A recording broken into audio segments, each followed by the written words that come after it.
자신이 생각해 봐도 참 대단하다 싶을 정도의 위치가 되었습니다. 상황이 되었습니다. 그때 다윗은 더 자기의 위세를, 자기의 통치권을 확장하고 싶어서 군사를 모집할 생각을 하고 충성스러운 종들에게 전국을 돌아다니면서 전쟁에 나갈 만한 사람들을 숫자를 파악해 가지고 와라 지시를 내렸습니다. 늘 기도했던 다윗이 기도하지 않고 자기 마음대로 결정을 합니다. 거의 10달 동안 병사들의 숫자를, 동원될 숫자를 파악하고 난 다음 바로 다윗이 깨닫는 그런 모습이 오늘 10절부터 17절 사이에 나타납니다. 10절 봅시다. 다윗이 백성을 조사한 후에 그의 마음에 자책하고 다윗이 여호와께 아뢰되 내가 이 일을 행함으로 큰 죄를 범하였나이다. 깨달았습니다. 내가 하지 말아야 할 일을 했네? 안 해도 될 일을 했네? 왜 내가 이 일을 했지?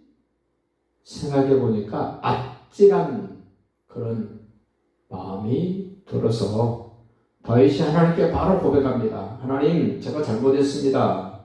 큰 죄를 범하였습니다. 무엇이 큰 죄입니까? 자기가 하나님인 것처럼 한 겁니다. 자기가 주인인 것처럼 한 겁니다. 자기가 무엇이든지 마음대로 할 수 있다고 생각하고 한 것이 큰 죄라는 겁니다. 하나님께 기도하지 않고 하나님께 묻지 않고 자기 생각, 자기 마음, 자기 방법대로 한 것을 뉘우치는 하나님의 사람 다윗. 여호와여 이제 간구하옵나니 이제야 기도합니다. 하나님 잘못했습니다. 기도하지 않은 것이 얼마나 큰 죄인가를 알았습니다. 이제 간구하옵나니 종의 죄를 사하여 주옵소서. 내가 심히 미련하게 행하였나이다 아니라. 미련하게 행한 것 무엇입니까? 자기 마음대로 하는 것이 미련한 행위랍니다. 자기 하고 싶은 대로 하는 것 미련하게 행했다는 겁니다. 하나님께 기도하지 않고 묻지 않고 행하는 것 미련하게 행하는 것이랍니다. 다윗이 잘못하고 난 다음에 깨닫는 겁니다. 다른 사람의 그런 잘못을 통하여 우리는 빨리빨리 자기에게 적용시켜서 할 수만 있으면 대가를 지불하지 않고도 믿음의 길로 하나님이 이끄시는 길로 순전하게 갈 수 있는 그런 믿음 생활이 되시기를 바랍니다. 그러자 하나님이 쓰시는 갓이라는 선지자, 다윗 곁에는 나라는 선지자가 있고 갓이라는 멋진 하나님의 종들이 있습니다. 그들을 통해 하나님은 늘 깨닫게 하시고 새로운 것들을 추진할 수 있게 만드십니다. 아침에 일찍 일어날 때 여호와의 말씀이 다윗의 선견자 된 선지자 갓에게 말씀이 임합니다. 너 잘못하고 깨닫고 회개하고 기도하는 저 다윗에게 가서 세 가지 중에 하나를 선택하도록 해라. 하나님이 사람들을 깨우칠 때 하나님이 쓰시는 도구가 있습니다. 그래서 첫째는 그것이 기근입니다. 기근. 둘째는 전염병입니다. 셋째는 전쟁입니다. 오늘 다윗에게 세 가지를 말합니다. 13절 보십시오. 갓이 다윗에게 이르러 아뢰어 이르되 왕의 땅에 7년 기근이 있을 것입니까? 혹은 왕이 왕의 원수에게 쫓겨 석 달 동안 그들 앞에서 도망하실 것입니까? 이건 전쟁하고 비슷한 겁니다. 혹은 왕의 땅에 사흘 동안 전염병이 있을 것입니까? 셋 중에 하나를 고르십시오.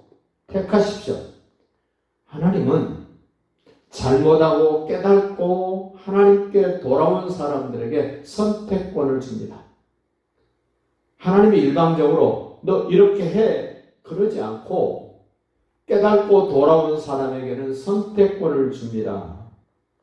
또 셋 중에 하나를 네가 선택해.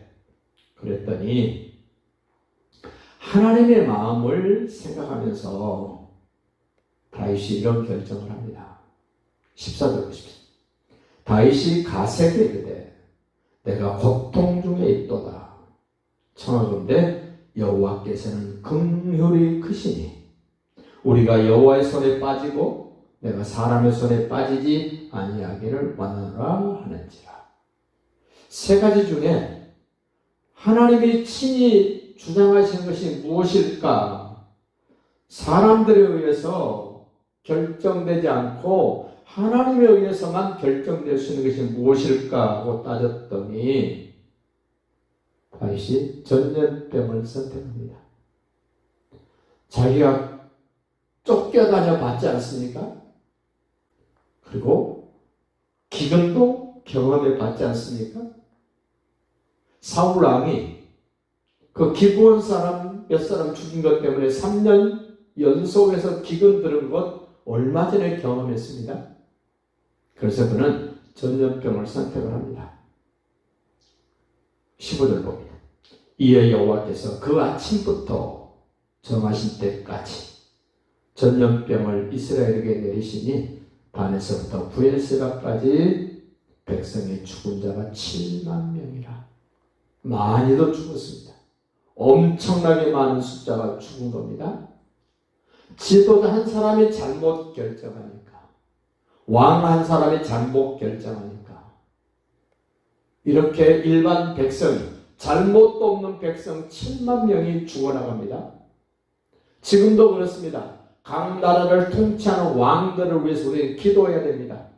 그들이 인간적인, 육신적인, 사단마귀적인 그런 마음과 생각이 들지 않도록, 그런 결정을 하지 않도록 우리는 기도해야 됩니다. 7만 명이 죽어나가는 그 지경을 누가 만들었습니까? 지도자가 만들었습니다. 왕이 만들었습니다. 자기 하고 싶은 대로, 자기 계획대로, 자기 생각대로 할 때 이렇게 엄청난 사람이 죽어나간 것입니다. 하나님이 7만 명이 죽어나가는 그 상황이 됐을 때 16절입니다. 천사가 예루살렘에 향하여 그의 손을 들어 멸하려 하더니 천사는 계속해서 하나님의 명령을 따라서 전염병으로 예루살렘을 치려고 할 때 여호와께서 이 재앙 내리심을 뉘우치사 하나님이 이제 그만 됐다. 백성을 멸하는 천사에게 이르시되 족하다. 이제는 네 손을 거두어라. 멈췄습니다. 그러자 다윗이 백성을 치는 천사를 보고 곧 여호와께 아뢰어 이르되 나는 범죄하였고 악을 행하였거니와 이 양무리는 무엇을 행하였나이까?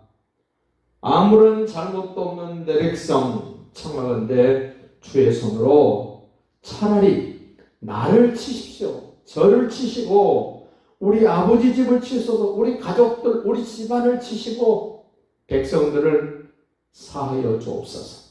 마치 예수님이 기도하셨던 것처럼 아버지여 저들의 죄를 용서해 주시고 제가 십자가를 지고 주님이 원하시는, 아버지가 원하시는 그 일을 감당하겠습니다라고 하는 그 고백처럼 다윗이 그런 고백을 합니다. 나를 치시고 저희 집을 치셔서 잘못한 것을 용서해 주시옵소서라는 고백처럼 오늘 우리도 우리 주변 사람들이 나 때문에 고통받는 일이 없도록 다시 한번 하나님 앞에 여쭙고 하나님이 기뻐하신 일들을 마음껏 힘있게 감당하는 하루하루가 되시기를 예수님의 이름으로 축복합니다.